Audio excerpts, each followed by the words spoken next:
Tələbəsi Rəfə xanımdır. Bəs bir daha da olub, Fatmeydə qız vardı, qonşusu bağlarında. Axırda gətirirdi özü ilə, o oxudu, o da oxudu. Elə mən idim də. Sən idin ağa. Elə ən son dörd ortağı Rəhlə xanımdır. Bir daha deyən xanımdır. görüm ha. Sən idin. O axırıncı verilişdə... Yo, sən dördün. Yo, sən ki stajlı adamsan. O cavan idi güya. Bəlkə sən idin. Deyən bir dəqiqə. Baxım səni diqqətlə. Bu qız olub da, Əli müəllim. Sən idin. Fatmeydə qonşu.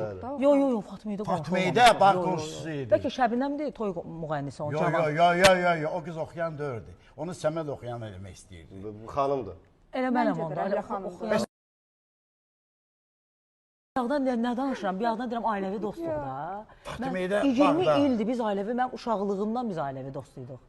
Bəs o dedi, mən Fatmeydə qalır, qonşumuzdur Səməd. Elə məncə o gözəl xanım, Rəhlə xanımdır, Əli müəllim. Gəlin bizim İlqar bəyin bu bir dayı mahnısını işləyək. O gözəl xanımdır. O Yox, hələ mənim dayımdır.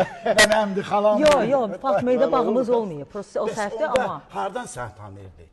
Mən demirəm, biz ailəvi dostluyduk. Biz 20 ildir bir yerdə. Onu istəyirəm elə bax, Eyni o zamanda qonşu barədə olurlar siz da, ətraflı qonşu danışasınız. Ondan öncə bir İlqar bəyin ifasını alaq, Yaxşı. ondan sonra siz bu barədə daha Amma ətraflı söhbət sənə danışarsınız. sualım olacaq. Əlaqələr necə möhkəmlənib, hardan qaynaqlanıb, o haqda danışarıq. Elə İlqar bəydən ifamızı alaq, gəlsin bizim Ziyadə, dayı.